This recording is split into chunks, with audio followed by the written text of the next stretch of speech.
Hi. So, my father, 50 male, recently filed for divorce from my stepmother, 44 female, and she and all her friends are blaming me for it. But I don't think it's my fault. It's not surprising though, since Sharon, that's what I'll call my stepmom, and I have never had a good relationship. I wouldn't say that it's been bad, but honestly, we just never really connected or got along well. I would say that she is really not the kind of person whom I would select for my dad because she seems kind of shallow and pretentious. She got married to my father when I was 16, and they had been together for about 3 years before they got married. When they were dating, she was nice to me, but I could tell that it was all for show because she obviously had to get along with the daughter of the man that she was seeing. I could see right through her, but my dad seemed to be happy with her, so I never said anything about it. Besides, it's not like she had screwed up colossally or something, so I had no reason to ruin his happiness just because I didn't like her whole vibe. That would be really petty, but now I kind of wish that I had said something. Anyway, a year before their marriage, Sharon started living with us, and she was kind of annoying to be around because she was always just trying to be overbearing and controlling. She was changing everything around the house and trying to make it look better. But honestly, all that she was doing was changing things that my mother had picked out for the house, and she knew it because my mother had great taste, and my dad would occasionally brag about it to guests. For context, my mother passed away in a car crash when I was 7 years old, and everybody missed her because she was a wonderful human being. Whenever guests would come over, people would occasionally bring her up and reminisce about the times we had with her. And my dad and I also look back on those memories very fondly. It was not something that happened all the time, but whenever it did happen, my dad and I would always tear up because our time with her had been cut short and it still hurt. Sharon was probably jealous of that and couldn't stand it. So that's why she started changing everything, and slowly but surely she started erasing any and every trace of my mother from the house. It started with something really small, like the decorations, the wallpaper that my mother had picked out. But then she moved on to bigger things. She made my dad put all her clothes in the attic to make space for her wardrobe, which I can still understand. But then she said that she was not comfortable with having my mother's photos around the house and had all her photographs removed, even the family photos that we had together. I thought it was a bit extreme and put up a good fight against it, but my dad said that this was our new family now, and my mother would have wanted to make everyone feel as happy and comfortable as they can be. So I conceded and didn't bring it up again, but I knew that Sharon was trying to replace my mom. I could understand that she was kind of frightened because of my mother, and you can't exactly compete with a dead person, but I could never understand why she had to be so insecure. I mean, my mother was gone and she had my dad all to herself, just the way she wanted it. People only talked about her because she had been young when she passed away, and of course, that had been a huge shock to all of us, so it was not easy for us to move on, especially for the people closest to her, her family. So it was natural for us to occasionally talk about her and keep her alive in our memories. That was the least that we could do. We didn't want to forget her, and if she had any empathy at all, she would respect that, and instead of trying to replace her, she would just accept that she was not my mother and was never going to be. She was her own person, and that's just how it was. She could look at it as a positive thing as well, but she just had to feel threatened and make it into a competition.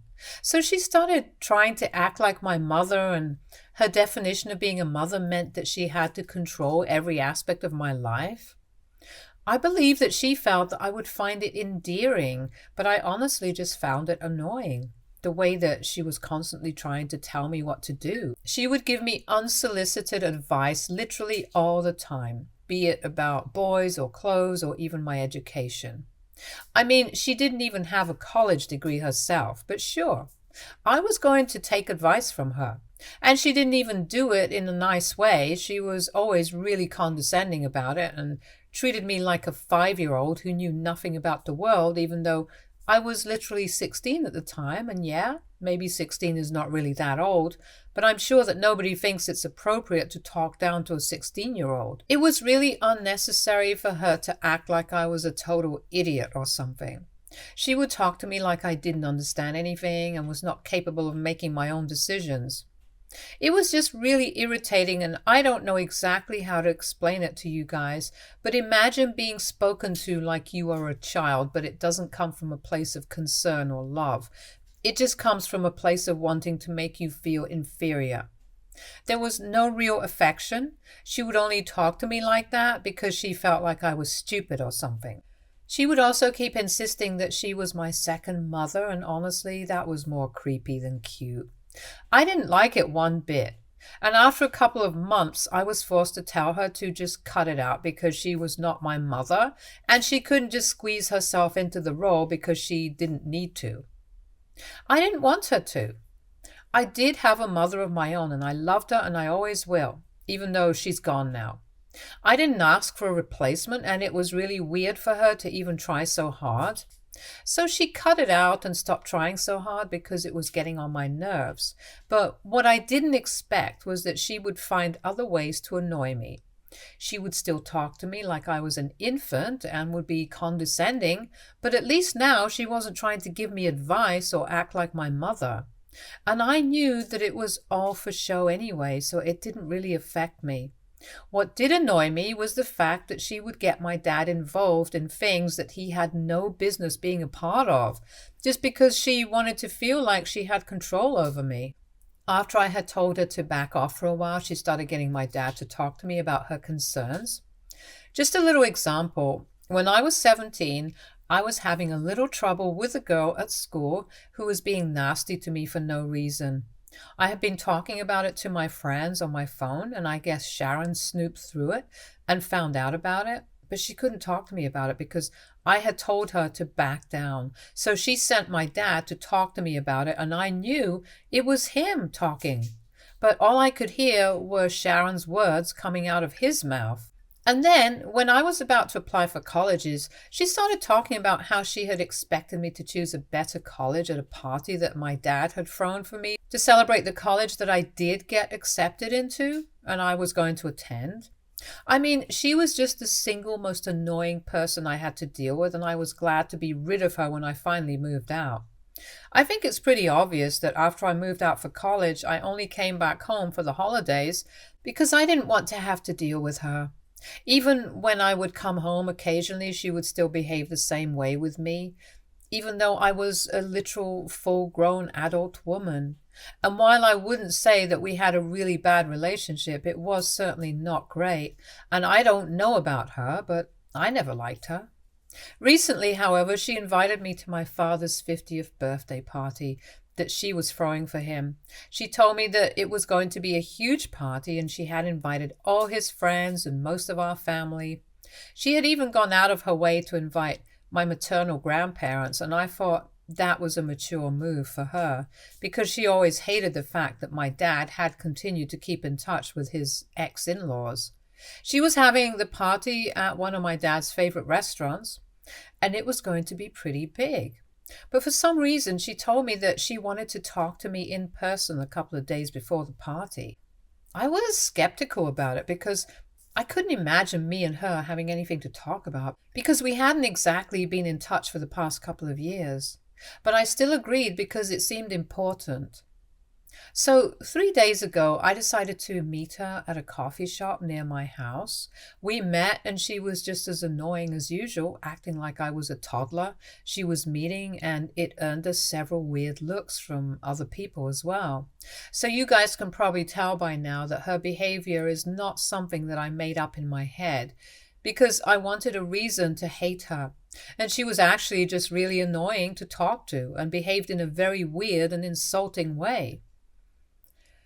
Anyway, once we sat, after some small talk, she told me that she wanted to discuss the party with me. I thought she was going to tell me that you needed my help with the arrangements or even the budget, but instead, She told me that she wanted to tell me that I was not allowed to bring my husband to the birthday party because of something so awful and dehumanizing that I can't even believe.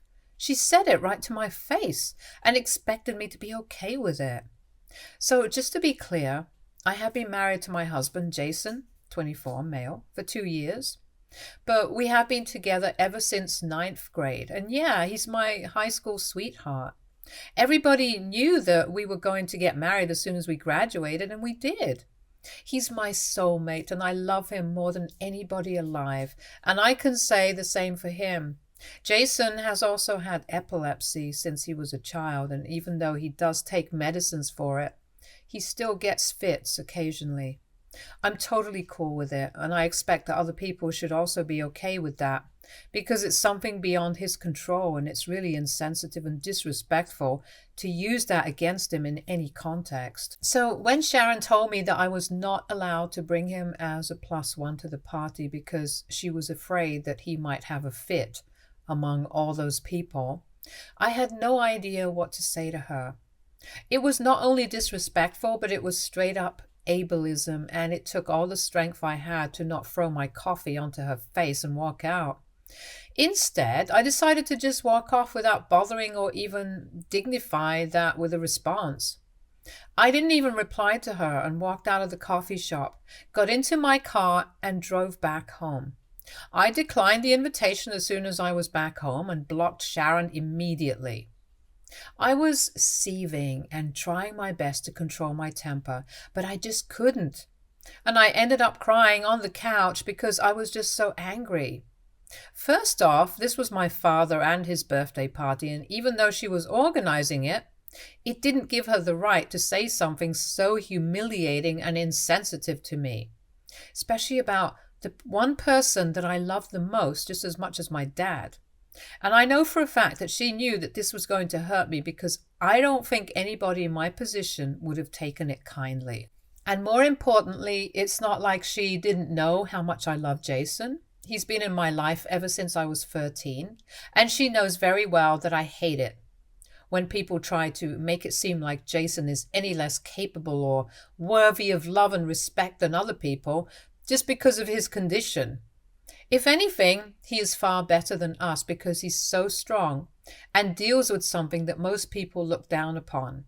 Sharon has always known about my feelings on this, and yet she didn't think it was inappropriate and insulting to demand that I don't bring him to the party with me. He's my husband. Of course, we are a package deal now, especially since this is a family event.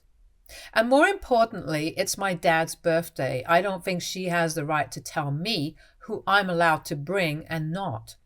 Anyway, when I was crying on the couch, I was trying to be quiet because I didn't want to talk to Jason about this, but he heard me crying and he rushed to my side to comfort me, and I just couldn't keep it in. I told him what Sharon had said, and I also said that it was becoming really difficult for me to keep in touch with my father because just like the two of us, they were also a package deal because they were husband and wife. I didn't want to jeopardize their relationship, but at the same time, I just couldn't stand Sharon anymore.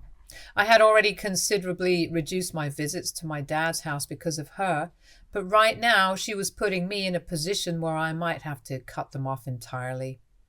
I had already spoken to my father about the way that Sharon used to infantilize me and disrespect me constantly growing up, but he was convinced that it came from a place of love and affection, and she was just concerned about me, which is why she treated me that way.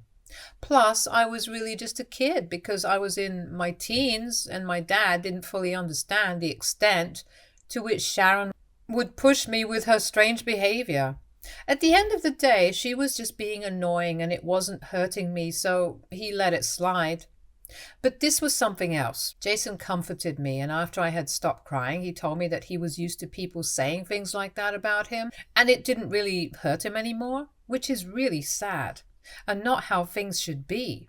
But he also told me that I needed to talk to my father because this was a lot more serious than before, and even though he didn't find it hurtful, he could tell that I was really upset, and it was about time that I confronted my dad about it once and for all. So after talking to him, I felt slightly better, and I decided to talk to my dad about it. I had already declined the online invitation so Sharon would know that she screwed up. But that was not enough. She had taken things too far and she needed to be taken down a peg. So I called my father up that evening and I told him what his wife had said to me. I told him that I couldn't, in good conscience, attend his birthday party anymore, or even stay in touch with them, because what Sharon had said had been deeply humiliating for both of us, and I couldn't accept that kind of behavior anymore. I also mentioned that I knew he loved her, which is why he had always believed that she treated me like an infant because she was desperate to have a good relationship with me. But the truth was she only treated me like that because she was desperate to establish how dominant she was. And when she couldn't do that, she started finding other ways to get back at me. And this was just one of them. There was a lot of pent-up frustration that I had to let go of, and I chose that moment to do it. My dad heard me out patiently, and after I was done venting, he told me that he would see what he could do about this. He apologized to me and said that he was really sorry about what Sharon had said about Jason. That was really unforgivable, and he could totally understand where I was coming from. He told me that he also loved Jason like his own son, and he wouldn't even want to party without him. He told me that he would talk to Sharon and make sure that she apologized to me as soon as possible. That was all that we talked about, and after that, we hung up. I felt better after getting all of that out of my system, and Jason and I tried not to think about it for the rest of the day. We didn't hear from either Sharon or my dad for the next 2 days, but this morning I received word from my aunt that apparently my father had filed for divorce. It was shocking because I definitely hadn't seen that coming, and my aunt was texting me to ask if I knew anything about it. But I didn't even know that he was getting divorced. So I immediately decided to call my father up and ask him about this because I absolutely had to get to the bottom of what was happening. When I called him, he told me that he was about to reach out to me. And the first thing that he told me was that he had filed for divorce from Sharon and was living separately right now. He said that he was living in a hotel a little distance away from his house and asked me to visit so he could explain everything to me. So I headed over there as soon as I could, abandoning all my work, and when I got to his room, the first thing that he did was hug me and apologize for everything that he had put me through, because he was being selfish and putting his own happiness above mine. He said that he was aware of how selfish he had been so far, and had actually been refusing to believe that maybe Sharon was not a good fit for our family. He said that he had noticed how insecure and jealous she was of my mother, a person who didn't even exist in this world anymore. He also noticed Sharon's constant attempts to put me down and make me feel bad about myself. He knew that she was controlling and potential threat, but he was willing to let all of that go just because she made him happy when they were on their own and didn't think about anything else. He admitted that he had been selfish and was trying really hard to make himself believe that she was a good person. But they had been having a lot of problems in the past couple of years, and she had become increasingly overbearing and suspicious. She was constantly accusing him of still being hung up on my mother and would bring that up in every fight they had.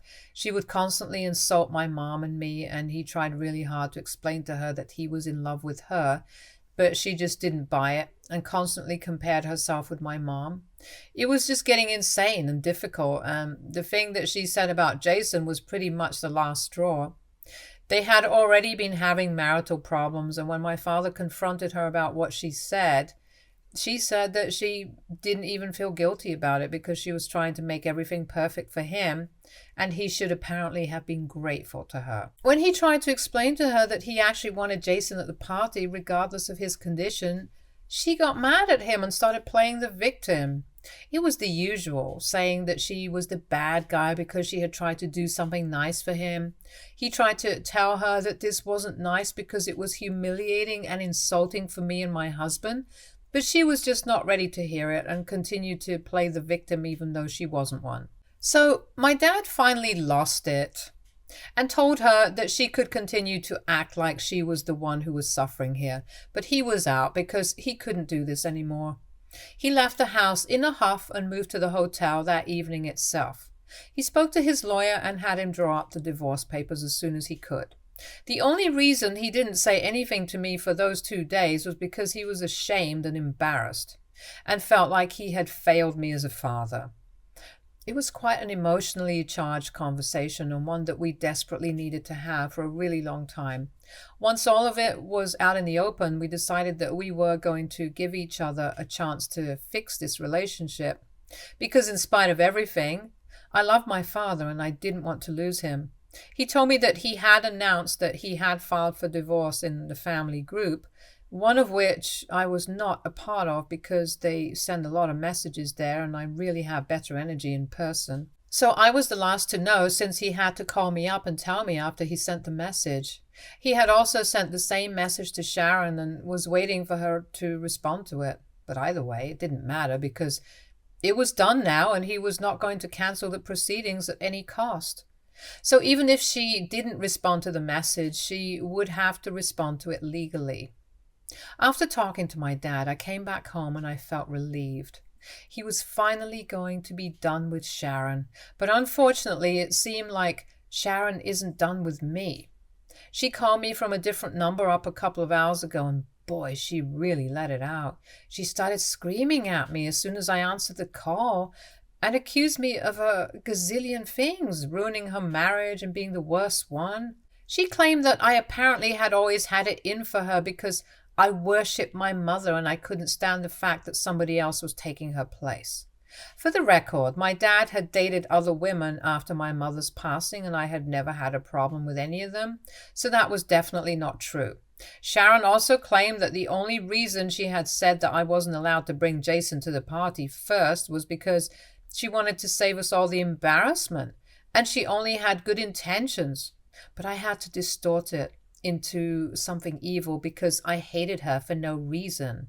She was drunk and having a hard time making sense. I actually felt pity for her, and I've been feeling really weird about it ever since that phone call. So AITA for telling my dad that his wife had told me that I wasn't allowed to bring my husband to his 50th birthday party because of my husband's epilepsy? Update 1. Hey, so it's been a couple of days since my post, and I don't even know why I was questioning myself or beating myself about what happened. Sharon brought this onto herself, and there is no way that she can pretend otherwise. I guess I was just feeling bad for her because she was drunk and seemed like she was really in a lot of emotional turmoil, but honestly, this is not my fault.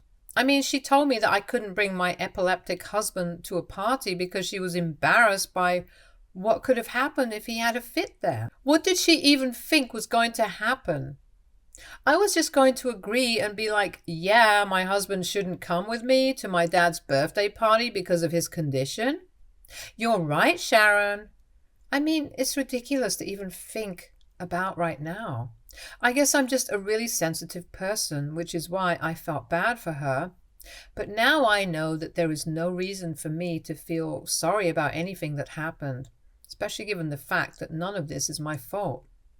Both my dad and Jason think that I did the right thing by telling my father, because what she said to me was really insulting, and she's been acting like this since I was 13. She's had plenty of chances to fix her behavior and watch herself, but if she thinks that the way that she behaves is normal, then that's on her. Besides, how on earth was I supposed to know that she was having problems with my dad anyway? It's not like my dad discusses these things with me, and she and I are not exactly friends, so there is no way I could have known, and I definitely didn't do any of this on purpose. She's been acting like a grade psycho for years now, and she's finally getting called out about it, and it's about time that it happened. Update 2. Hey, so my dad called me today to tell me that he is still having the birthday party. I mean, it only makes sense because Sharon used his car to pay for everything, so he could still have the party and not invite her. So the party is still happening, and Jason and I are going to be attending it since it's in 3 days. We have already started discussing therapy for the two of us, as we really want to fix our relationship, and this is not something that we think we can fix on our own. So we need the help of a professional.